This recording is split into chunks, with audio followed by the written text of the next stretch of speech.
On behalf of the Center for International Studies, welcome. I'm John Tierman, and I will introduce today's session in a moment after announcing upcoming events, which are also listed on our calendar on our website, in case you forget. March 10th, East Asian Security Dilemma, with a very strong lineup of speakers chaired by Professor Richard Samuels, who's director of the center.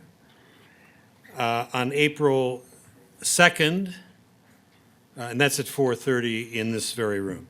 On April 2nd, a conversation with Shiv Shankar Menon, former National Security Advisor of India and career diplomat, with Vipin Narang and Taylor Fravel, both professors of political science. That's April 2nd in MIT 3270. Friday, April 3rd, from Taksim 2 years later, featuring this featured speaker is Betul Tanbay of Boyazici. Given what's going on in Turkey, certainly a worthwhile event to attend. That's going to be in our conference room in E40, fourth floor. And then Thursday, April 9th, Science and Innovation Diplomacy, chaired by Kalestos Juma, MIT visiting professor, and figures to be a very interesting event, 6 o'clock in 54-100. One other thing to announce, and that is a new program. This is for students, which we call MIT Generation Global, which is a competition to design curricula and then work with a local high school. Very interesting new program, an experimental program, and you can look that up on our website for details. Generation Global, with a deadline, sorry? March 9th deadline. All right, today's event, I don't have to explain the importance of talking about ISIS and what gave rise to it and where it's going and so on. And we have two really outstanding speakers today, and they will speak sequentially, and then we'll have a Q&A afterwards. And so I hope you'll be able to stay until 6 o'clock, which is our closing time. First up will be Richard Nielsen, who is an assistant professor of political science here, who came to us last year. Is that right, Rich? His dissertation and current book project is called The Lonely Jihadist: Weak Networks and the Radicalization of Muslim Clerics. Explores why some Muslim clerics adopt the ideology of militant jihad while most do not. And couldn't be more significant for this topic, obviously, but also what's being discussed today in the White House, encountering violent extremism. And our visitor today is Juan Cole, who many of you know through his blog and his hundreds of thousands of Twitter followers. Juan has been here many times, I'm happy to say, and is recognized as one of the leading historians of the Middle East, analysts of the Middle East. Just last night, somewhat to my surprise, I saw him on MSNBC. Suddenly he's there. I hope he makes it to Boston. Here's his latest book, The New Arabs, How the Millennial Generation is Changing the Middle East. And it is for sale up there, published by Random House, highly recommended. And so we have a great combination of people who actually know quite a bit about this topic, a nice change from what we often hear and read. So please help me welcome first Rich Nielsen.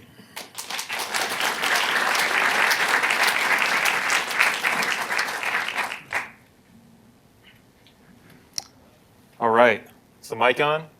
Okay, good. I like to move around, so I'm going to leave the podium here a little bit. So I think I have 20 minutes to demystify ISIS. This seems a tall ask. Luckily, Juan is behind me. I strategically arranged this so that he could clear up any misconceptions I introduce into the conversation. I'll give you just a little background about how I know about ISIS, so you have some sense of how to gauge where I'm coming from, the types of perspective I'm likely to bring. So I study the religious beliefs that motivate jihadism. I study that particularly among Muslim clerics. So most studies of radicalization in Islam have focused on what you might call foot soldier radicalization. And that's primarily what Obama is talking about today. I've focused more on how elites come to adopt and to preach violent ideas, focusing on the case of Muslim clerics who come to support movements like this. This means that I do some strange things in my spare time. So I listen to jihadi podcasts. I rip the audio out of YouTube videos and listen to it while I'm exercising. It's strange, and there's just a lot of content out there, and there's so much. It's hard. It's very, very hard to keep up with. So I don't claim to have to have listened to or read every bit of media production that's come out of ISIS. Far, far from it. No one even could. But I do think I know a little bit about the ideas that are animating this movement, and so I'm more focused on that than on, say, force calculations, etc. That's I'm happy to talk about my views on that as well. But I'll be talking tonight mostly about the ideas, what I think ISIS means in some sense. So starting with just demystifying ISIS. What is ISIS? I'll give you a little history, timeline, if you will. So to many of us, I think ISIS looks somewhat historyless, because to the American consciousness, it really burst onto the scene maybe in 2013, but definitely in 2014 when the group took over the city of Mosul in Iraq. I think prior to that, most people this was not in the news. Okay, it has a long history, so it is not actually historyless. Starting in 2003, that's where I'll start the history. The U.S. invades Iraq with a broad-based coalition. This spawns backlash from Sunni insurgents who label themselves al-Qaeda in Iraq. Around 2004, thereabouts, Abu Musab al-Zarqawi becomes the head and establishes it as an al-Qaeda branch in Iraq. He creates, he's killed in a strike. So Abu Ayyub al-Masri takes over and announces an Islamic State in Iraq in, 2006. There's a succession of leaders through the current leader, Abu Bakr al-Baghdadi, who takes over, when does he come over? 2010. He announces in 2010 a plan, an operation to breaking down the walls. And this meant that they were going to try to retake territory in Iraq that they had lost to the US and to the Iraqi government, and try to free prisoners, try to free militants who were in Iraqi jails. This actually then happens. There's some intervening events. So a group from, a group called Jabhat al-Nusra forms. This is the, what would I say? What is it? How to translate it? Yeah, the supporter front. It's a good translation. With ties to ISIS, or to current what is now the Islamic State in Iraq. And then there is a kind of failed merger and a falling out between Jabhat al-Nusra, and what eventually now becomes ISIS. So let's see, in 2014, ISIS is moving into Syria. It takes over Raqqa, it's a city in northern Syria. That's where it first really starts making news in the US. There is conflict between the leader of now ISIS, because it's been relabeled, adding the IS. I'll talk about the names in just a minute, because there's a lot of acronyms and names going on here. And a fair amount of infighting.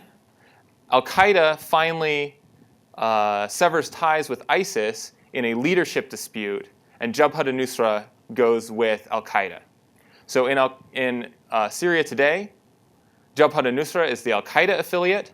ISIS is on its own, and they are enemies with each other as much as they are with the government of Syria or with the United States. Some friends of mine have done, you might call it public opinion polling. This is quite tricky to poll the public opinion of militants. To the extent that we can, they rate their animosity, militants who are not with ISIS, so Jabhat al-Nusra fighters, for example, rate their animosity towards ISIS as strongly as they rate their animosity toward Bashar al-Assad. Okay, so these groups are fighting with nominally the same goals and with almost identical doctrines, but because of leadership fallout and disputes over whether ISIS can declare itself to be a state, they are at loggerheads. ISIS has been in the news since, so I'll assume that you have mostly followed it. The takeover of Mosul, horrible human rights abuses, and a number of atrocities that have been in the news. And there has been an effort to try to roll back ISIS that's basically stabilized territorial control, but I don't see a lot of territorial movement over the last 6 months. All right, so kind of some brush clearing history there. So what is ISIS? If we start, I just put down my notes for the talk. There we go. So we start with the name. It's complicated, right? So if you've been paying attention to the news, you've heard at least 5 different names for it. People say the Islamic State. People say IS as an abbreviation for the Islamic State. People say ISIS. That's what we're using today. President Obama prefers ISIL. People use that as well. And then you may have heard some people start to say something like Daesh. And I'll talk about each of these in turn. So ISIS calls itself Ad-Dawla Islamiyya or Ad-Dawla al-Khilafa al-Islamiyya, and that means the Islamic State or the Islamic Caliphate State or something like that. And so this gets abbreviated to IS, but for people will say that it's because we don't want to acknowledge that this is a state, that we instead say ISIS. That can't be entirely true because ISIS is just the acronym for the Islamic State of Iraq, and many people will say Syria. I actually think it is instead Sham, which is the Greater Levant. So that's ISIS. That's where that acronym comes from. It's still, in the same way, acknowledging its stateness, I guess, if you think about the name as being important. That's why President Obama prefers ISIL, because Levant is a translation of the Arabic word Sham. And then finally, this term, there's a term in Arabic that if you look at how Arabs are searching in Google to learn about ISIS, you can actually learn about how people call things, what people name things. And there's 2 main terms. So the first doesn't refer to the Islamicness at all. You'll see Tanzim ad-Dawla, which means the organization of the state. That's shorthand, right? The word tanzim there is important. It's the same word that's used in Arabic by most people for Tanzim al-Qaeda, or the al-Qaeda organization. So it's nominally equating these two. The other word is Daesh. So this is literally just the acronym in Arabic for ISIS, except the Arabic name. People use it for a couple of reasons. I think the primary reason to use it is that by revealed preference, ISIS hates this name. So in general, when dealing with ISIS, my kind of mode of operation is whatever they don't like, we should probably do that because they have a reason for not liking it, and maybe every little bit counts. So maybe you should go out and in all of your future conversations about ISIS, insist on referring to it as Daesh. This can be tricky. So part of the reason it's tricky is because the acronym is from Dawla, so that's where the D comes from, al-Islamiyya, Da, and then there's a letter that we don't have in English, an Ain, which is a voiced pharyngeal fricative, like down in your throat here.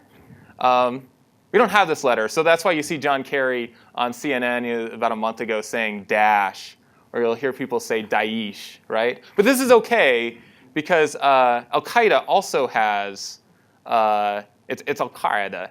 It has the same sound in it, and we just say al-Qaeda. So Daesh. There's a politics and poetics to this naming, right? And I'm sure you've heard or picked up some sense of the politics in English about who's talking about it. There's also politics in Arabic about who's talking about it. It has some poetics too. People say that it has a negative tone to it, possibly because it sounds like the verb dayasa, which is somewhat similar, although a totally different letter at the end, which means to trample underfoot. This is not like a particularly common Arabic word, though. So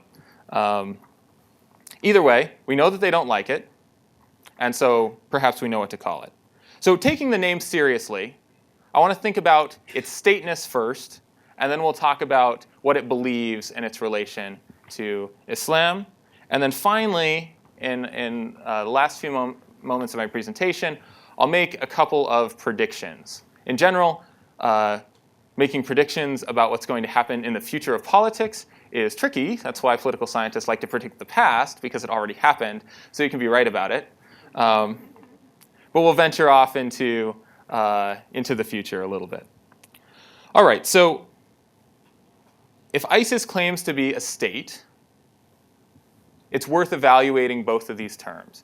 So to evaluate the stateness, I'm going to borrow an argument or a line of thinking from a friend of mine named Quinn Meekum, who is a professor of political science at Brigham Young University. He took the failed states categorization put out by the State Department and evaluated the Islamic State on 6 categories that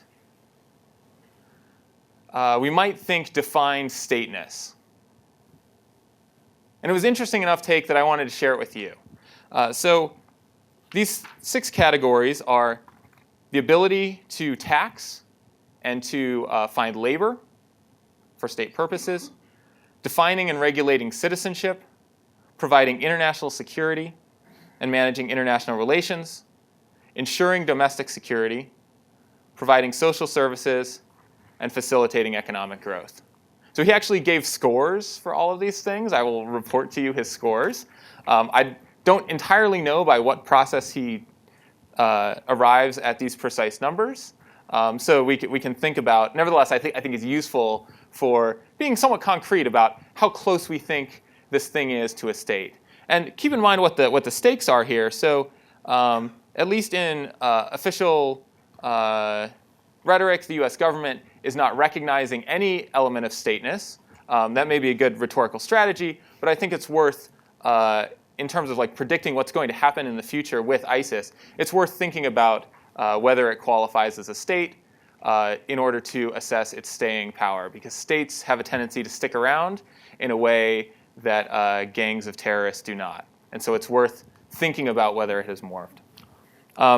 Tax and labor acquisition. So ISIS actually does remarkably well with this. The methods are not pretty, but it does a good job of taxing its population in various ways and of acquiring labor. In particular, the way it has acquired labor so far is by recruiting people through a set of messages that seem to be remarkably compelling to at least some young men, also a few young women, and then making it very difficult for them to leave. So people who enter Syria for ISIS are unlikely to retain their passports, for example. So we might say that my friend Quinn gives it a 7 out of 10 on taxing. they're doing pretty well. Defining and regulating citizenship. He gives them a 4 out of 10 on this. There's been some move towards thinking about what citizenship in the Islamic State would look like. There was a rumor about 4 months ago, that they were issuing passports. I'm not totally sure this is right because, as we'll get to in a second, the Islamic State doesn't really believe in the international system in the way that most of us kind of believe in the international system. So it doesn't think that international passports really have a lot of legitimacy. What would the terms of this citizenship in the state of in the Islamic State look like? Well, loyalty to the caliph. Privileges of citizenship include the promise of honor, power, and blessings from God. And the duties of citizenship would be to align with the Islamic State once the Islamic State has entered the territory in which the citizen lives. So there's actually a sense of like kind of extraterritorial citizenship. Managing international relations. So my friend Quinn gave a 2 out of 10. I would give a 0 out of 10. Maybe we could go to a 1 here. I think ISIS is doing a terrible job of managing international relations, partly because it doesn't believe in the legitimacy of the international system, and it is putting itself fundamentally at odds with every other actor, including the actors that even share most of the core tenets that it believes. And that's an unsustainable way to remain a state in the international system. Nevertheless, it has managed to do a couple of things. So for a while, it was doing remarkably well at bringing oil to market, and it was funding itself off of oil revenues. That has mostly stopped, I hope. Providing domestic security.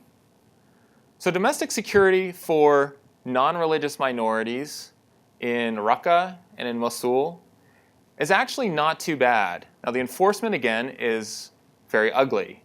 But that enforcement has basically cowed both kind of common criminals and potential rebels into inaction at the moment. So if you are a Sunni Muslim in Mosul, you're probably okay right now. They have a series of, they're not really a police force, but they have some police forces. They go around and enforce religious laws, for example. My friend gives them a 6 out of 10. On providing social services, what ISIS has done is it's come into cities. So when it came into Mosul, it took over the utilities and then is redistributing and reselling them back at lower cost. It's basically been subsidizing with its kind of remarkable cash flow, subsidizing public services in an attempt to win over the population. And this has been fairly successful. It defies market economics, so at least in my view, it can't go on indefinitely and is quite brittle. But the price of bread, for example, has fallen in Mosul. And then finally, facilitating economic growth. I think they score poorly on this. It's very difficult. The way that they're running the economy, they're attempting to run the economy quite heavy-handedly. They're involved in many of the economic activities that are happening in the areas they control. As I said, they don't really seem to follow or even have a sense of how market forces work. And I just find it unlikely that they are. Also, they're having a war on several fronts. And so it's just unlikely that they can produce economic growth in their current state. The oil revenues are perhaps the main counter example there. So where does this leave us? This leaves us with ISIS being roughly better than something like somewhere between 10 and 20 of the things that we actually call states in the world. So if we're willing to say that parts of the Democratic Republic of Congo are state-like, if that's a state, then we also, at least as political scientists, now we may not want to do this as strategists or as PR people, but we should at least analytically perhaps recognize that there's something very state-like going on here. And I think this is going to matter for my predictions of what is going to be the future of ISIS. All right. So that's the state part. let's talk about the Islamic part. So what does ISIS believe, and does it matter? So I'm going to start with a point of departure that you may not have heard about in the news. This has been in the news, so I checked this morning, and both Fox News and the New York Times had articles about whether the Islamic State was Islamic and whether President Obama should be saying more about this or saying less about this. And when both Fox and the New York Times are reporting the same thing, roughly, that means it's actually in the news. So this is perhaps a timely discussion. I think it's also a politically fraught discussion. I want to back up and talk about where ISIS's beliefs come from, what jihadist beliefs look like in general. And we tend to see the outgrowth of those beliefs, which is catastrophic political violence. But that's not where they start. They start from a belief that is, or a concept that is shared by all Muslims who I've met, and I think by basically all pious Muslims, which is a concept of tawheed. So this means the oneness of God. Islam is monotheistic. In fact, it's very strongly monotheistic. And so this is a concept that resonates, that means to make one. It comes from the word wahid, which is the word for one in Arabic. And it means to make God one, right? And this means that in their faith, in their practice, they want to glorify God by recognizing his oneness over all of creation. So this is not a problem. This is only a problem because of how ISIS and jihadists more generally have taken this doctrine and interpreted it. So a move that happened earlier than ISIS, but I think is useful for understanding ISIS, came with Sayyid Qutb, who was an Egyptian revolutionary. He makes this move where he says, well, look, in order for rules to be followed, they have to be believed in some sense. That means if people are following rules, they are believing them, they are worshiping them in some way. If people are following rules that are not God's rules, then that means they're worshiping something that's other than God. That means if people are living in a secular state or in a state that is not ruled by, quote, God's rules, they are involved in polytheistic practices. They are not practicing tawheed according to Islam. And you can see where this leads. This leads to the radical abolition of all states as we know them in the international system and all politics as we know them, because none of these are in keeping with jihadist vision of what politics should look like. Okay? So this is actually exactly what Sayyid Qutb said. This is why ISIS is bulldozing borders between Iraq and Syria, is because they believe that those borders are illegitimate on theological grounds. Okay? So this is where the belief is not widely shared. This direction of taking what does tawheed mean to me as a person, and moving it to, it means that I must radically oppose any rule-based behavior by other humans that doesn't look like mine. Which is why we then see very, very gruesome deaths in the news. As I said, this means they don't respect norms of international sovereignty. This also puts them surprisingly in disputes with other jihadis. So even other jihadis who share this basic formulation have urged caution. This came out most in a dispute between some clerics in the ISIS side and a cleric named Abu Muhammad al-Maqdisi, who's a Jordanian jihadist. He's been in jail for a while. He's actually out now. More on that in a second. I was really surprised to open Al Jazeera Arabic a couple of weeks ago and see his face on the front page. This is someone I study quite intensively, but I'm not used to seeing him broadcast to the entire Arab world. And the reason is that he was attempting to broker the release of Muatta Kasasbeh, this poor Jordanian pilot who was then executed by ISIS. And he, the headline on Al Jazeera was something like, al-Maqdisi calls them liars and the sons of dogs, or something. And the reason is that he'd been attempting to negotiate with them, and then they were unable to provide evidence that the pilot was still alive. It turned out they had actually filmed his death before and were negotiating in bad faith. There's been a big fight among the jihadists about which of these sides of clerics is right. People have even switched. So the person who was writing for the website of Abu Muhammad al-Maqdisi switched to the ISIS side until they declared a caliphate in 2014. And then that was seen as a bridge too far, and he moved back to the roughly pro-al-Qaeda camp.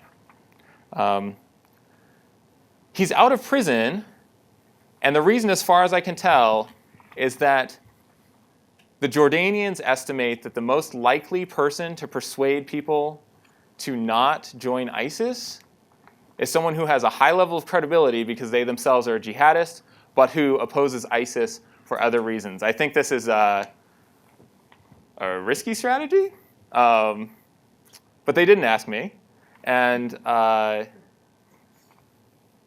it may well be effective at stemming some of the tide of foreign fighters to ISIS.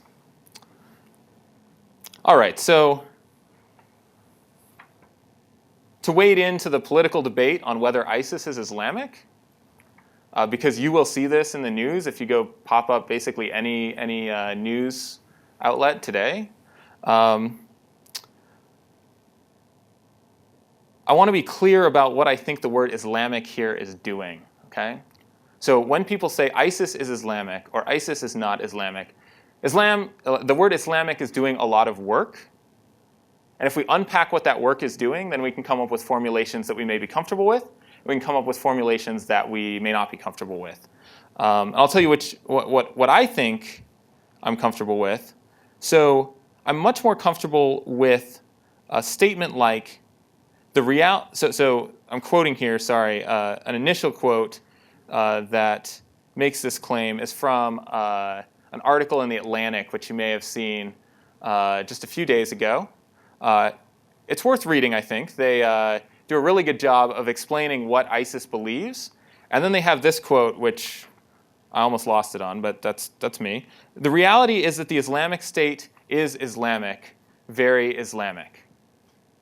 And then proceed to say, well, we really need to be calling it what it is. And I think this is analytically inaccurate and potentially morally repugnant. So let me explain why I think it's analytically inaccurate. So the inaccuracy is that it implies there is some definition of Islamic when there is not. There's simply no referent to the word Islamic that is uncontested. There is no object or thing out in the world that is uncontestedly Islamic. So it's very difficult. It's doing a lot of work, but it's actually obscuring things. I'm much more comfortable with a sentence like, the reality is that the Islamic State is motivated by religious ideas that make primary reference to Islam. Okay? So if by the word Islamic, when you say the Islamic State is Islamic, you mean motivated by religious ideas that make primary reference to Islam, I at least am totally comfortable with that. I think it's defensible. Something that I think is less defensible is an alternative formulation, which is motivated by religious ideas that adhere to Islam, that are necessarily related to Islam. That is just empirically false. So these ideas are not necessarily related to Islam, as evidenced by a number of people who are Muslim who do not share these ideas, an extremely large number of people. And I think I could come up with examples. For the sake of time, I won't. But that would make us all uncomfortable if we elide these two definitions. So think about that as you're listening to the political debate in the US about what to call jihadist terrorism. And think about which of those meanings someone means. Do they mean that it is inherent to Islam? Or do they mean that the person conducting the act is making primary reference to Islam as they conduct the act? I think there's actually a really important distinction there. By the way, this article seemed to be written in the vein of we need to call this out for what it is, and really, you can't defeat something till you know it. I'm not sure that's empirically right. And the reason I'm actually skeptical of it is that that's precisely what ISIS wants us to do. So in ISIS podcasts, in videos, in talks, they attempt to set themselves up as the arch enemy of the US and to try to get the US to take them seriously. In fact, they brag to their followers that the US is taking them seriously. In my rule of, if ISIS wants you to do it, maybe you shouldn't do it, I think that suggests that we should actually pretend to ignore ISIS and pretend to treat it like a joke. Now, I'm not sure. I mean, these are big policy choices that are being weighed in Washington right now. But I don't see that it's necessarily true that a good strategy is to treat ISIS very seriously at home and to name it as Islamic every time we mention it. I worry that the folks calling for the US to kind of rhetorically treat ISIS as the existential threat that it, quote, really is, are actually just playing into the hands of ISIS in some way. All right, finally, some predictions. So people are really bad at geopolitical predictions. Some research here suggesting that that's true. I think I've been involved in some of this research as a participant. I don't know how bad my predictions were, but every so often I get an email in my inbox that says things like, will Iran experience a significant episode of civil unrest in the next 6 months? And I don't think I'm any better at guessing these than I was before. They do say that you can practice and get better at it. So the things that make for better predictions, according to research, are psychological factors like inductive reasoning, pattern detection, training in probability, which I guess I luckily have, and people who try to make more predictions and are willing to learn from their mistaken predictions. So I'm going to make some potentially pessimistic predictions and hope that I'm mistaken and will learn from them. The first is whether ISIS will be here in 5 years. So I would say yes, roughly 90% certainty. I mean, the organization has existed prior to now for a long time. I think no matter what happens, it will morph and persist. Will it control more or less territory in a year? It's hard to say. I kind of want to say about the same amount of territory. I don't think much rollback will happen. I think they will also stop making territorial gains. This depends on some things. I'm much less certain about this. It depends on kind of what happens in Iraq. But I think my kind of 5-year prediction for what ISIS will look like is more pessimistic than many people's. I think it is likely, although not, and it's hard to put probabilities on it, I'd say maybe 40%, but that's more than I'd guess on any other outcome. I think it is likely that Iraq will manage to push ISIS out of Mosul, but that nothing will happen in Syria, and that Syria will remain a vacuum, and ISIS will keep carving out a thing that looks more and more state-like and is more and more a thing to be contended in the international system. I say that because of the thoughts I gave you earlier on the stateness of ISIS and on the fact that Bashar al-Assad seems to have no incentive at the moment to actually oppose ISIS because they're attempting to kill all of the people that he is also attempting to kill. And in some ways, civil war might be easier for a leader if you let one group clear out all the other rebels and then go head-to-head with them. I think that's quite possibly the strategy that Bashar al-Assad is employing. So this is a pretty bleak picture. I hope that Juan has a more optimistic picture so he can leave you with something nice to think about on this very snowy day. And with that, I'll turn it over to him.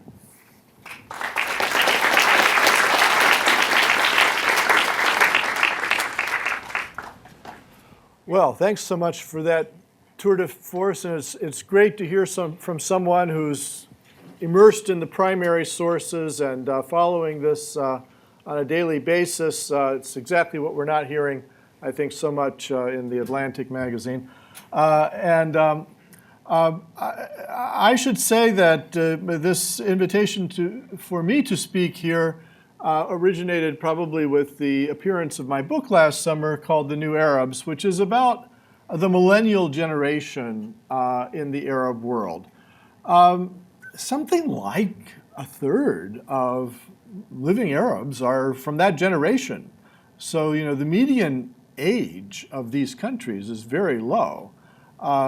And our country hasn't been this low since the 60s, when my generation made a lot of trouble too.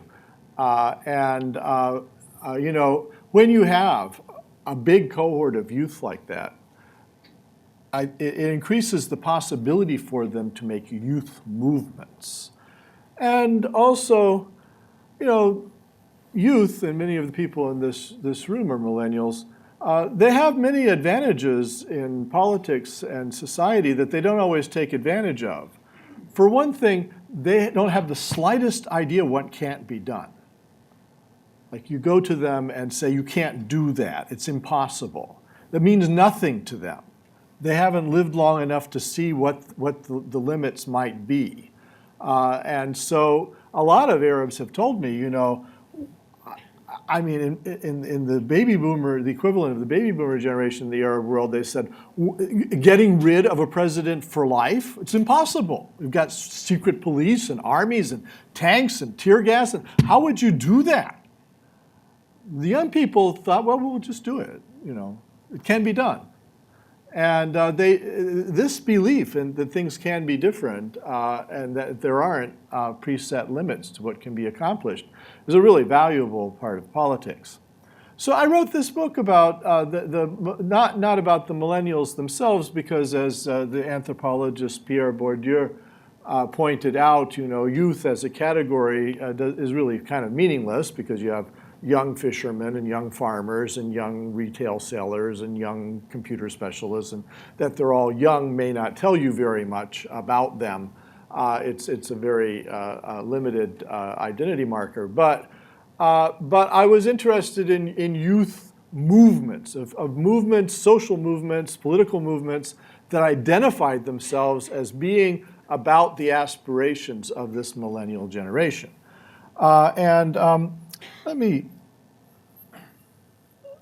Let me end this show and see if I can get a browser here. Because I ran into good luck and bad luck with the publication of this book, because I started it when the people were talking about the Arab Spring, and people were very interested in what had happened in Tahrir and Cairo and so forth. And it took me 3 years to write it and bring it out. That's pretty fast for an academic. But when it came out, there was a little bit of a danger that it might, the public would have moved on and be really immersed in the Ukraine. As a current events historian of the Middle East, I was really afraid of the Ukraine. So luckily for me, the eyes of people were drawn back to the Middle East by the rise of Daesh, and that was good that they were interested in the Middle East. But then it was bad that they weren't interested in the youth movements I was studying. They were interested in Daesh, and my movements aren't anything like that. So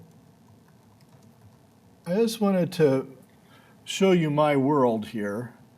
I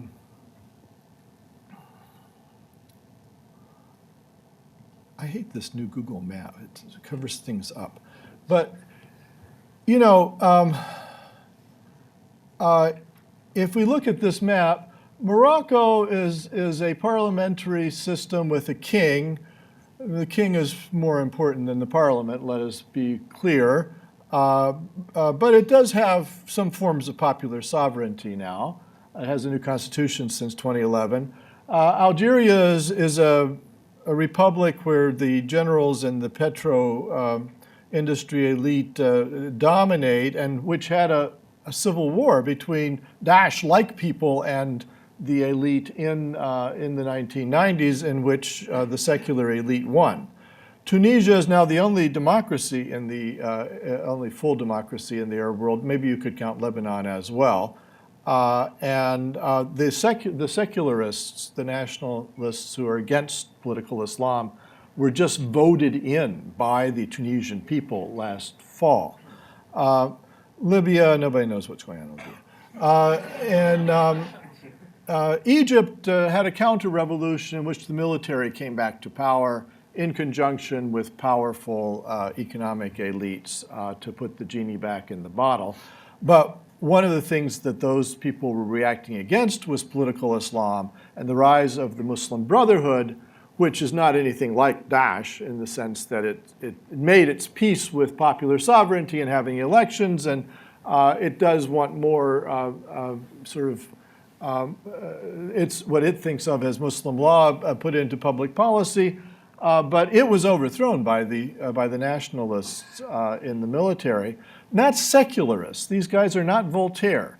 They go to mosques, they pray, they think religion is great, they just don't think it should be ruling the country.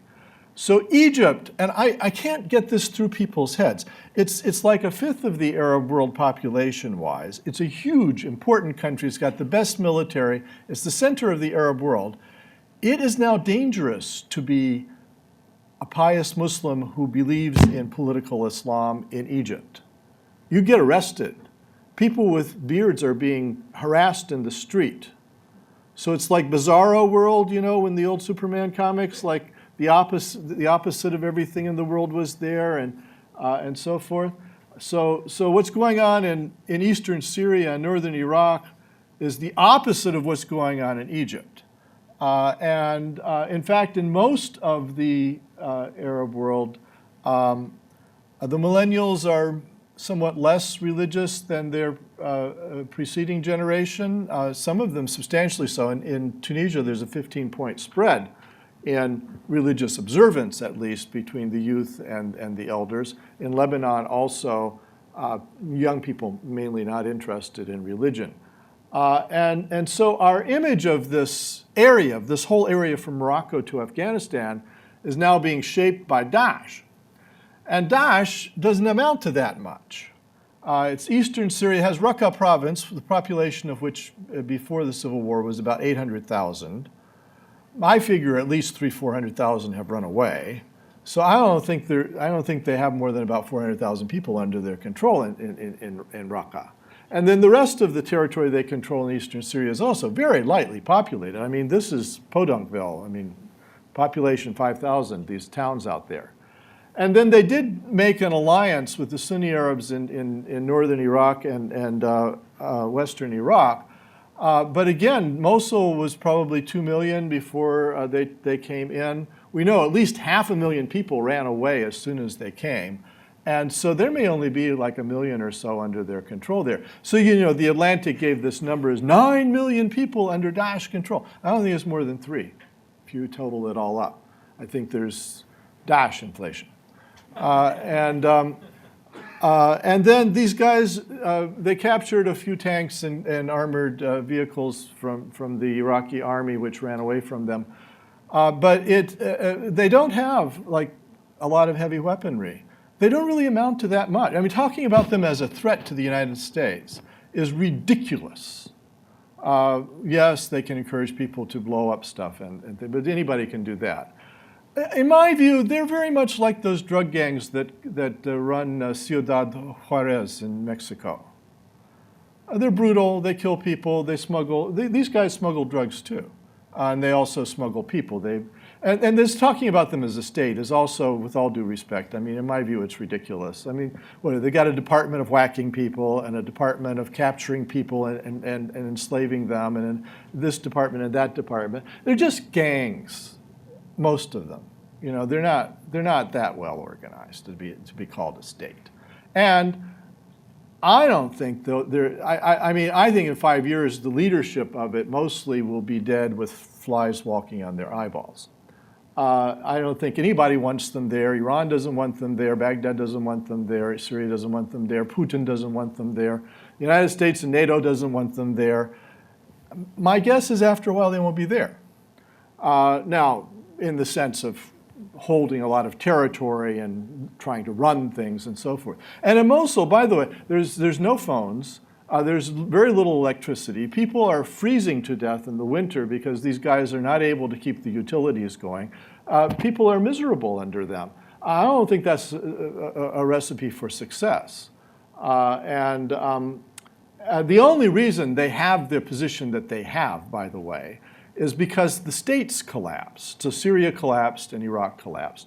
And the United States made Iraq collapse and abolished its army and abolished its socialist economy and threw people into unemployment, and then brought the Shiites to power and disestablished the Sunnis, which, you know, I mean, we were at MIT. If some foreign power conquered Massachusetts and demoted everybody at Harvard and made them go be janitors, and brought in, we won't specify, but minorities at the top of Massachusetts society, what do you think would happen? I mean, MIT people, I'm not encouraging you in this direction, but I think probably pretty good at making bombs, and there would be resistance to this turning things upside down. Well, that's what the Iraqi Sunnis have done. Their world was turned upside down. They were demoted from running this country, from being the equivalent of the West Point graduates and the scientists and the economic managers and the billionaires. They were demoted from that to being unemployed, and maybe if they were nice, they might get to be janitors or kiss Shiites' feet. And when Daesh came to them and said, we can get rid of the Shiite government for you in Mosul, they said, please, do it. They said, well, you know, we're kind of horrible. No, it's all right. You're better than they are. And this is what happened. Because my colleagues at the University of Michigan do opinion polling in places like Mosul. In 2012, the Sunni Arabs of Iraq were asked, should religion and state be separated? Guess what percentage said yes in the Sunni Arab areas? Huh? 60, did you say? That's pretty good, 75%. They're the most secular people in the Middle East. Now they've got Daesh over top of them, but that doesn't mean that its ideology is reflective of their ideas about society. This is a political deal that they have made. And they've been forced into it. When you think about why people are adopting particular politics, you have to think what they're reacting against. In this case, the Sunnis are looking for somebody to save them from the Shiites. And I'm not just any Shiites, and I'm not blaming Shiites in general in Iraq, but there were very hardline people who came to power.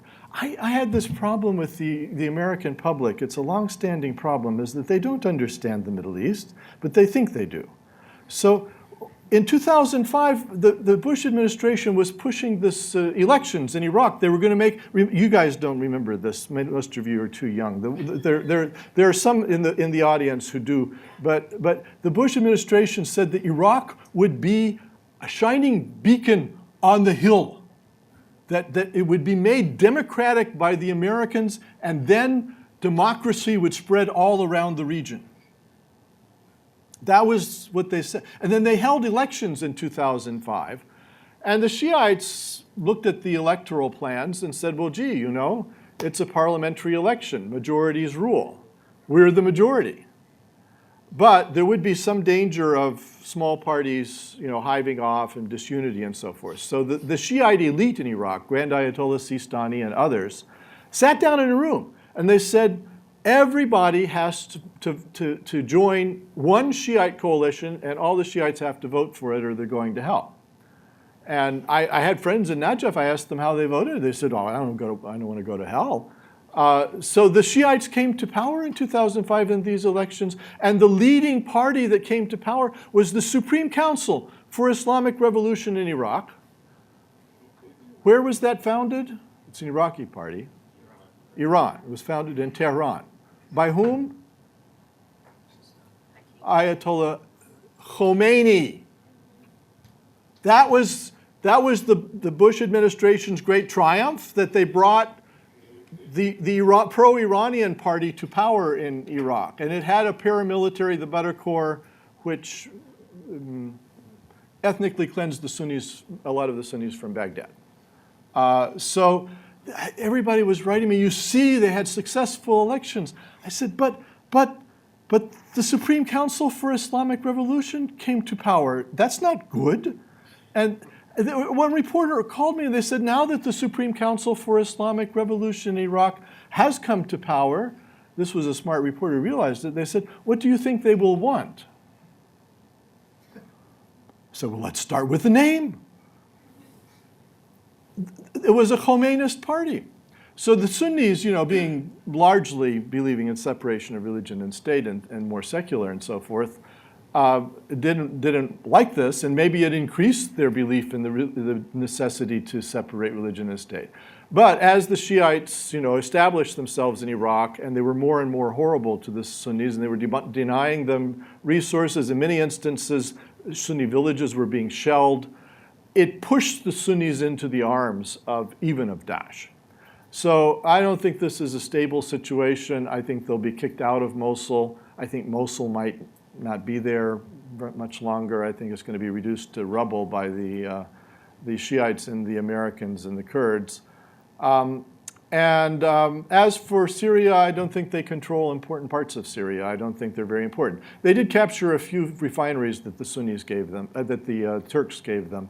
Oil can't be smuggled when it's raw, when it's crude. It has to be refined to be worth anything. Like if I brought you a bucket of crude oil and said, I'll give it to you for $1, what would you do with crude oil? It's just sticky. But if I brought you a bucket of gasoline and I said, I'd give it to you for $1, would you pay me? So there's 12 little refineries in the area that Daesh captured in Syria that it's running to then smuggle once you have gasoline, you can smuggle it anywhere. They smuggle it to Turkey, they smuggle it all around. But those will be destroyed, and after a while it won't have any money. So the big story here, and let me just finish with this, is I think not Daesh, because in times of turmoil and social upheaval, and remember those 1/3 I said are millennials. They're like, in Syria were 400,000 people coming on the job market every year, and there weren't any jobs for them. The question is, why is there such widespread state collapse and power vacuums in this part of the world right now that allows then opportunistic groups like Daesh to arise? That's a macro question, but I think it's a question. I mean, I don't think I'm making the question up, because the state collapsed in Afghanistan, and of course the Soviet occupation contributed to that, but it hasn't been able to come back now for 20 years. I mean, it's weird. And then the state has collapsed in Iraq, the state has collapsed in Syria, the state has collapsed in Yemen. And let me just make some guesses. One is, I think, very, very large numbers of unemployed youth are there, and it's made those places difficult to control, high natality. You can't do rainfall agriculture very, very many places in the Middle East. So Lebanon, you can do it, and Turkey, northwestern Iran. But a lot of the places that I mentioned, like Yemen and so forth, they depend very heavily on irrigation, and they're arid. And they're running out of water in Yemen. And there's been a drought in this part of the world since 2004, which is very deep. So I think that the farmers couldn't make it in places like Syria, and then they become unemployed, and they go to the cities to look for day labor as construction workers. And then 2008-9 came along, and there was no international capital investment in things like building buildings. There's no work in Hama or Homs either. I think you've seen failed farms and the creation of an urban underclass, even just in the last 10 years, on a massive scale in a lot of these places. And it's a social science kind of phenomenon that the reporters haven't attended to so much. And then, of course, if farms are failing, if Syria was 50% agricultural before the revolution, then no taxes are coming in from those failed farms, and neither are taxes coming in from the people who went to become day laborers in the cities. And then, moreover, those people are not so hard to organize into a demonstration. then if you crush the demonstration, maybe they're angry and they're at the end of their rope, they lost their farms, there's no urban work for them, then they start growing beards and becoming very pious and picking up guns. And so I think economic and frankly climate frustrations must be part of this whole story. And it's something that's very hard to research because you don't want to be beheaded, and getting down on the ground to find these stories now is very hard. But I think there are some big things going on, and you could mention the advent of neoliberal economics as well, that are macro conditions for the rise of these movements. But the thing I want to stress is that they're in a little tiny corner of the Arab world, and that the really big story is that Egypt is now in search of a reformation of Islam that would reduce it to private religion in a relatively secular state framework. So we are ending up with Voltaire while our eye may be drawn to those jihadis over there. Thank you.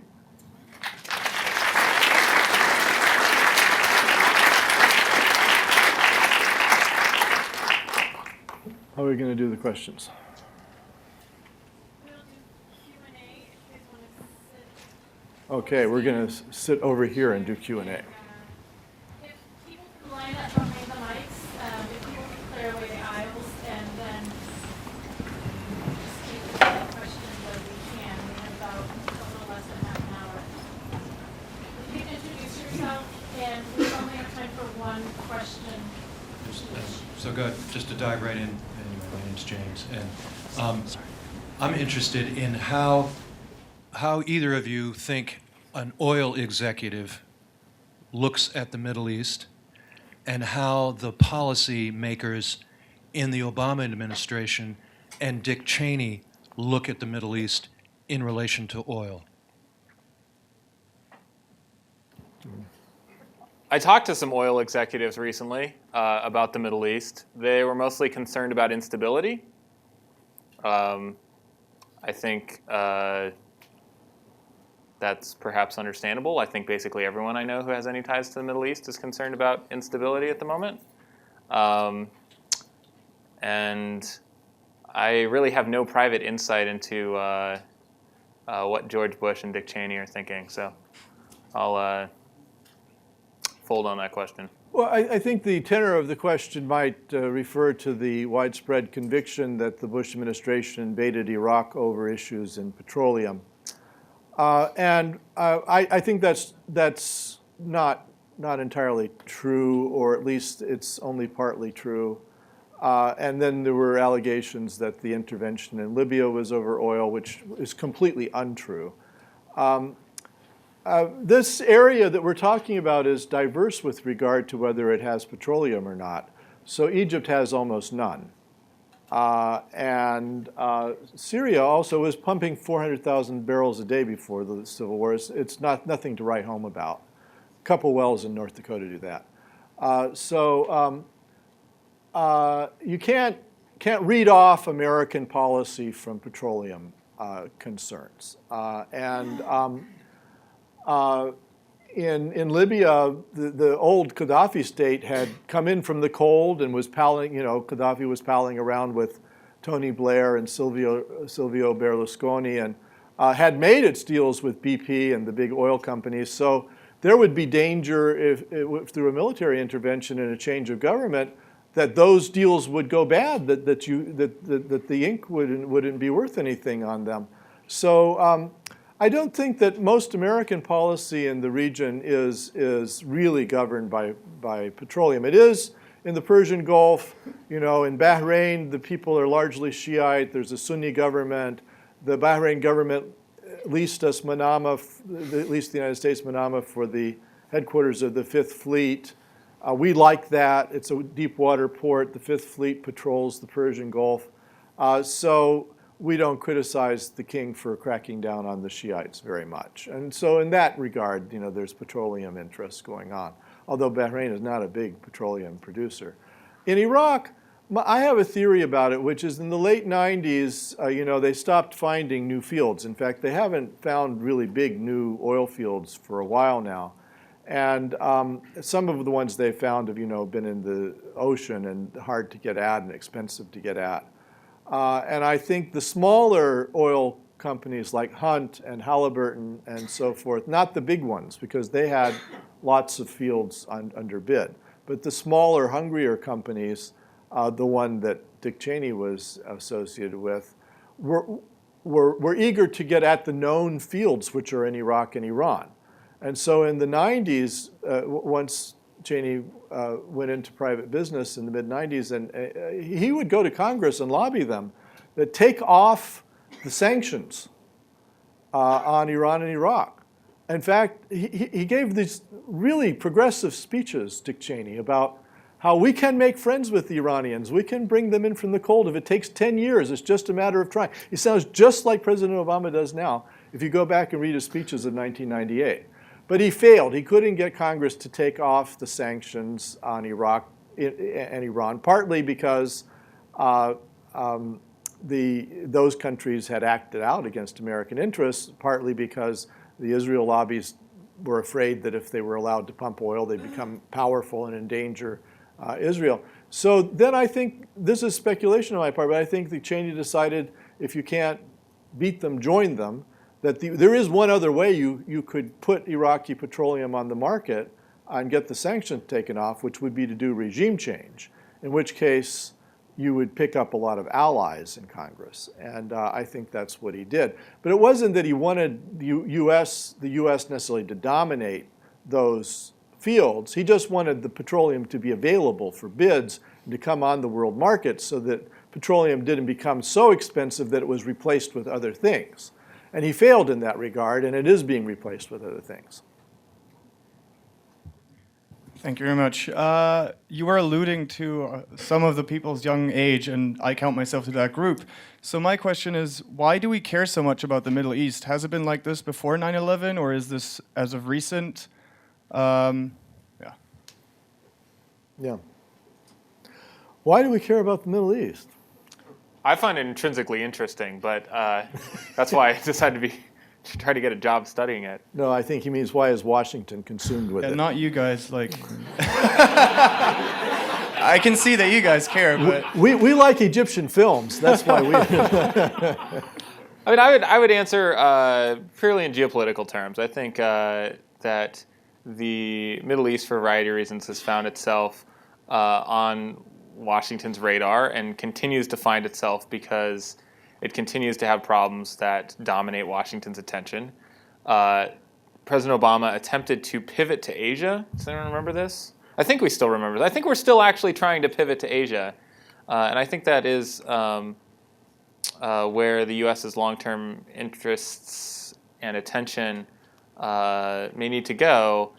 But I mean, headline-grabbing events basically demand Washington response. My impression of Washington politics is that it is very hard to come up with long-term strategic plans, and it is easy to respond to what is in the news, and that's why it dominates much of our political discussion, even though it may not be the thing that should be dominating our strategic thinking for the next 20 years. We do about $400 billion a year in trade with the Middle East, almost all of it hydrocarbons. We do $1.2 trillion with the Pacific Rim. So logically speaking, we should be really interested, in Korea and the Philippines and China, and so of course many are. But why is Washington policy so concentrated in the Middle East?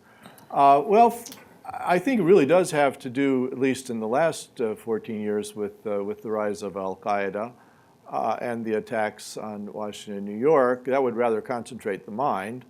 I don't think it's only that, though.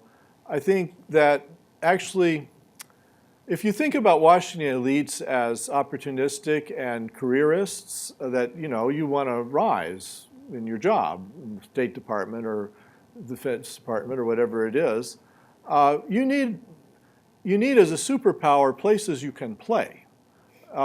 areas where a superpower could intervene and make a difference, and where the cost of intervening is relatively low. So you can't intervene anymore so much in East Asia because the Chinese, you don't want to tangle with them if you don't have to. Whereas the Middle East is full of these little dinky countries that were created by colonialism, Tunisia and Qatar, and Qatar's native population is like 250,000.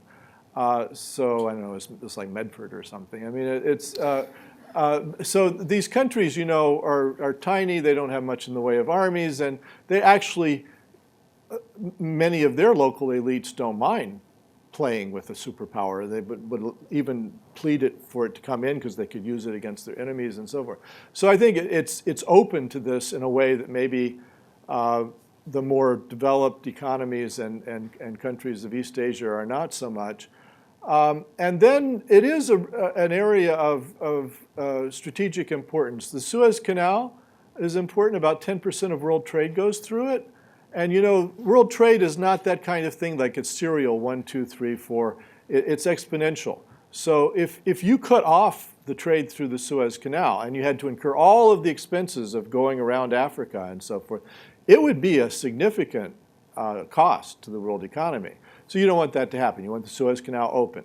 Likewise, there's trade through the Persian Gulf up into Iraq and Syria, which is now largely cut off, and that's undesirable. So there are reasons for this. Whereas, apparently 4 million people were killed in the Congo in the late 90s, and it wasn't like reported in American news. So it's not just crisis that's driving the United States in. There are other things as well. Thank you. Well, it's probably not surprising that the Atlantic and other publications are trying to link Islam with terrorism, since they're virulently pro-Israel publications. You have to ask, at the same time that the Islamic State in the Levant is annexing territory, Israel is continuing to accelerate the Jewish state in the Levant is continuing to annex even more territory in its own area. So what we're seeing here is both the spectacle that Israel seems to enjoy of Arabs killing Arabs, but also a diversionary incident and wider conflagration that's allowing everyone to take their eye off the ball in Palestine, and for Israel to continue to accelerate making facts in the ground. So we can't lose sight of the conflict that's been the most enduring in the Middle East over the last half century in favor of continually putting out the flames of these regional and short-run upheavals, can we? Oh, there was a question at the end of that? I think it was a comment. Yeah, no, that's a question. Can we lose sight of the importance, salience of what's happening on the ground in occupied Palestine? So I would hope that the United States has the capacity to engage in foreign policy on multiple channels at the same time. Sometimes observing Washington, I find that not to be the case, but I'm sure it's being taken care of right now. The U.S. tried to start a peace process, which Steve here knows much more about than I do, certainly, and I think was unwise to start it when it did, just because you had the most right-wing government in Israel's history, and you had a divided Palestinian polity, and predictably it crashed and burned. And probably the crashing and burning of that process last April fed into the tensions that then eventuated in another conflagration. It's a very bad situation. It's an explosive situation. I am not sanguine about it. I think you could very easily have a civil war in the West Bank. I think we are talking about a region which is prone to societal and state collapse at these moments, and we heard in the last presidential campaign a recording of a private talk in which Governor Romney suggested that the best thing the U.S. could do is to kick the can down the road, and I think he said what is, not Secretary Kerry, but is a widespread conviction in Washington. And I think it's a very unwise attitude to take. I know that there are domestic and other political consequences of taking on this issue, but I think it is an explosive issue, and it's not going to go away. It's going to get much worse. But it is also the case that the political collapse of Syria, Iraq, and Yemen, and the ongoing difficulties in establishing new governance in Afghanistan, bulk much larger in Washington as a set of issues. Professor Nielsen and also Professor Cole, please feel free to comment. If I could trouble you for a prediction about ISIS's future. You mentioned specifically Mohammed Makdisi and his role as kind of like a jihadist liaison between ISIS and third parties.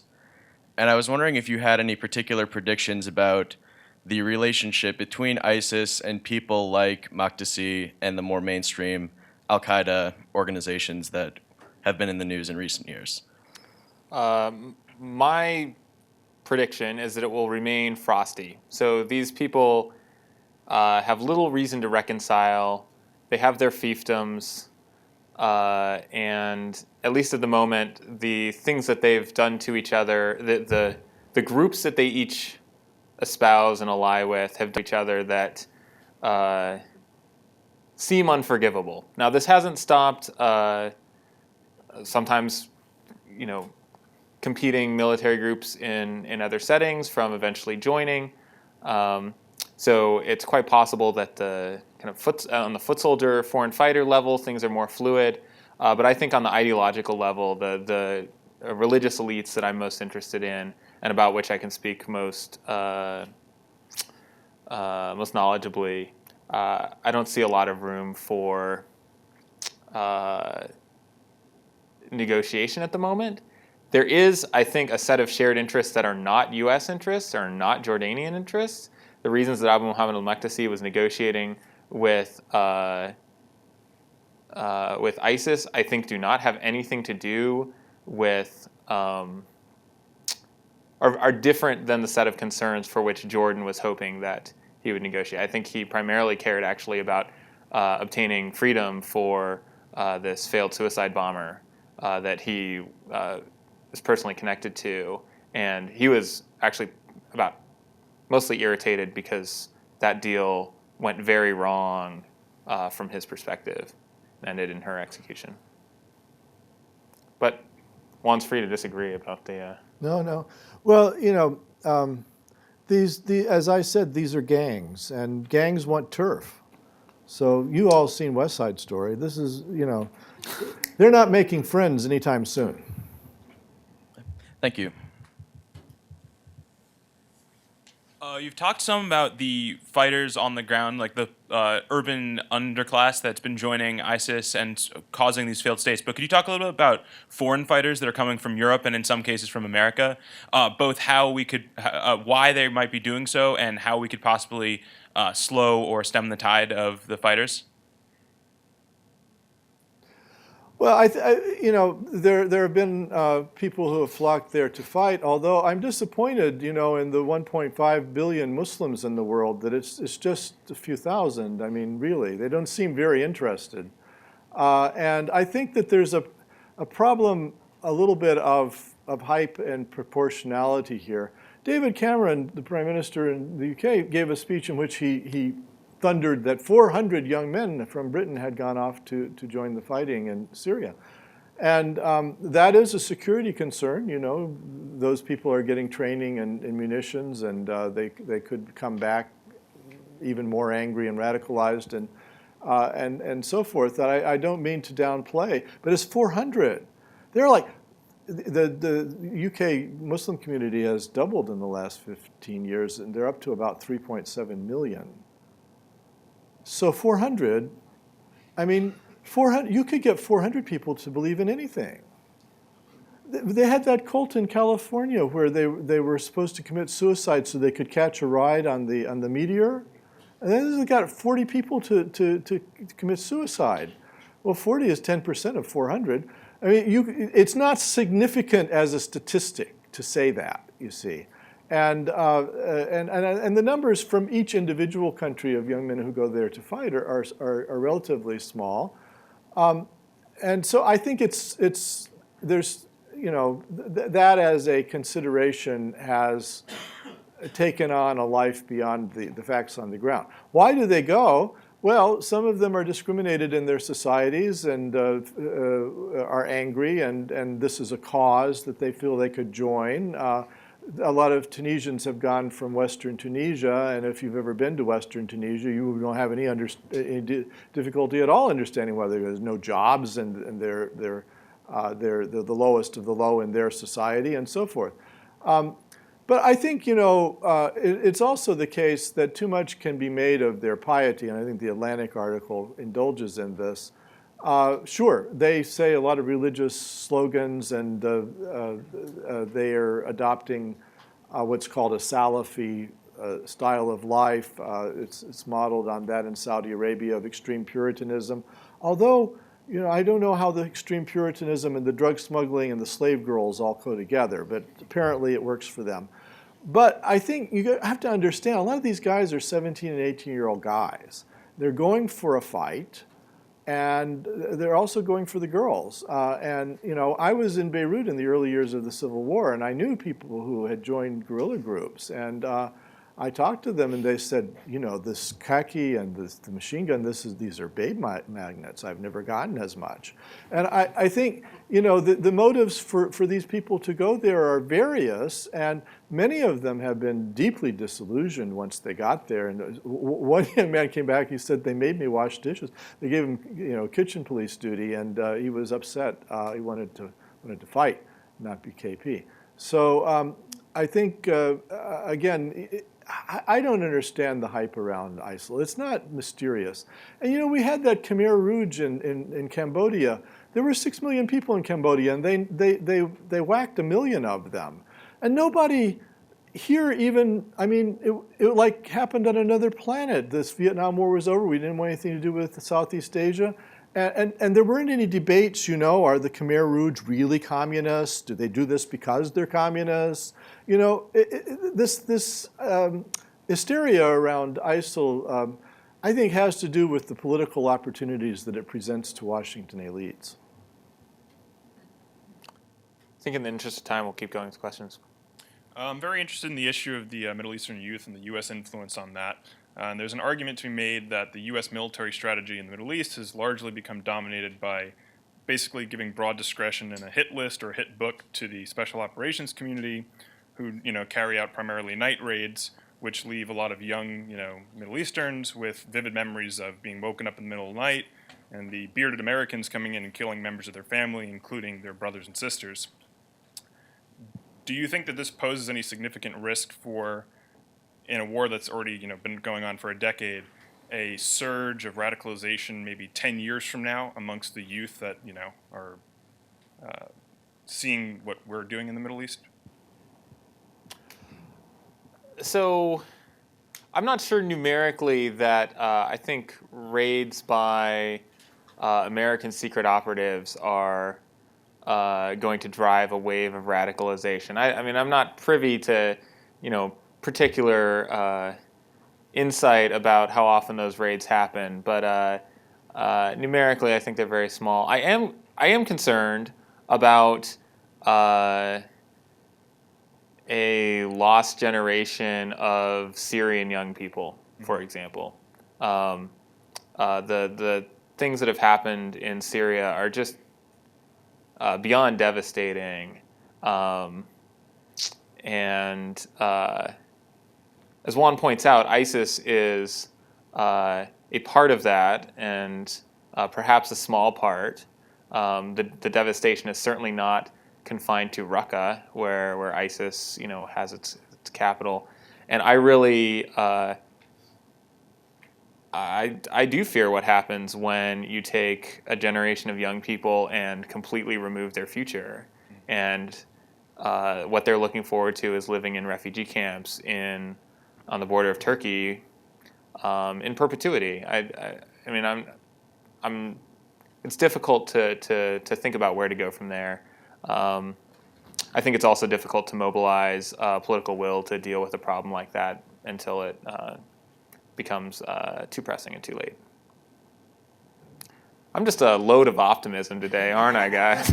Could I just say that similar things were said about the youth in Lebanon and Beirut in the Civil War years between 75 and 89. And people worried that, what will this do with their psychology? Because horrible things were done. I won't go into the details of it. They were horrible. You don't actually, however violent the movies are that you see, you don't actually see what this looks like on film. Actually, the Lebanese turned out all right. In fact, you could argue that there were very strong pressures in the last 4 years for Lebanese to pick back up arms and to go at one another, and that they've resisted this just because they know what that looks like.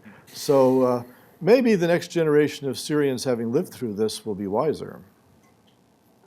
Thank you. So there's a bit of two conflicting images like you see in the media. One is you see sort of ISIS, you see rape camps, and you talk about slave girls. There's that image. And the other image, you have schools where girls come in, full veil, full outfit. There's a curtain between the male instructor and the girls because they're not allowed to be in the same area. Both of these come from the same, this isn't a Sunni versus Shia, both of these, if you trace back 10 or 15 years, come from the same ideological roots. How do you sort of reconcile these two images? Have they just splintered? One of the images just not representative of what's happening? How do you reconcile this?